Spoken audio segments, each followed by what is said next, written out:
तो WWE SummerSlam 2026 का सबसे बड़ा मैच है रोमन रेंस और सेथ रॉलिंस का मैच। ये मैच हो रहा है वर्ल्ड हेवीवेट टाइटल के लिए। जब Roman Reigns world heavyweight champion बने थे तब से ये रूमर सामने आ चुकी थी कि सेथ रॉलिंस और रोमन रेंस का मैच होने वाला है। काफी बार ये दोनों एक दूसरे के सामने आए और मैंने आप लोगों को पहले से प्रिडिक्ट कर दिया था कि अब सेथ रॉलिंस रोमन रेंस को समरस्लैम में चैलेंज करेंगे। वैसा ही हुआ। सेथ रॉलिंस रिंग में आए। सेथ रॉलिंस ने रोमन रेंस को सारी पुरानी बातें याद दिलाई कि कैसे वो लोग एक साथ अपना करियर शुरू कर चुके थे।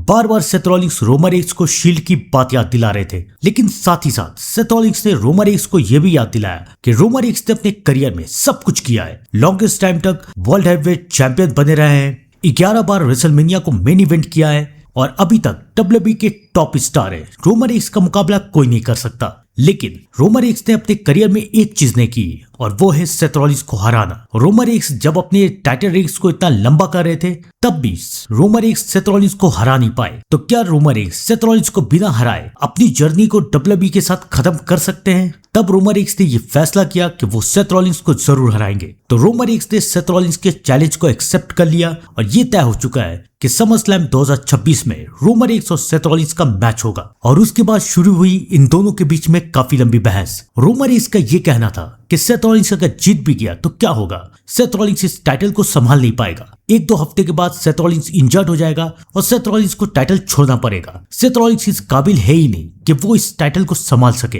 ये सुन के सेथ को काफी गुस्सा भी आया और सेथ ने रोमन रेंस के ऊपर अटैक भी कर दिया, उन्हें क्रम स्टॉम्प भी दे दिया। लेकिन कहानी यहाँ पर खत्म नहीं हुई। सैटरडे नाइट मेन इवेंट पे जब रोमन रेंस आए थे तब सेथ रॉलिंस ने फिर से रोमन रेंस के ऊपर हमला करने की कोशिश की, लेकिन इस बार रोमन रेंस ने अपना बदला ले लिया। रोमन रेंस ने सेथ रॉलिंस को स्पीयर दे दिया। अब सबको ये जानना चाहते हैं कि समरस्लैम में रोमन रेंस और सेथ रॉलिंस के बीच में क्या होगा, कौन जीतेगा कौन हारेगा। इस मैच में अगर कोई सरप्राइज नहीं मिला तो सबसे ज्यादा चांस यही है कि रोमन रेंस सेथ रॉलिंस को हरा के अपने वर्ल्ड हेवीवेट टाइटल को बचा लेंगे। लेकिन ये है समरस्लैम 2026। समरस्लैम रेसलमेनिया के टक्कर का इवेंट माना जाता है, यानी कि जो कुछ रेसलमेनिया में होता है वो समरस्लैम में भी होना बनता है। रोमन रेंस और सेथ रॉलिंस का मैच समरस्लैम के डे 2 में होगा, वो भी मेन इवेंट, यानी कि इस मैच के बाद समरस्लैम बंद। तो क्या इस मैच में कुछ सरप्राइज नहीं मिलेगा? ये तो सीधी सी बात है कि सेथ रॉलिंस अपनी मदद से रोमन रेंस को अभी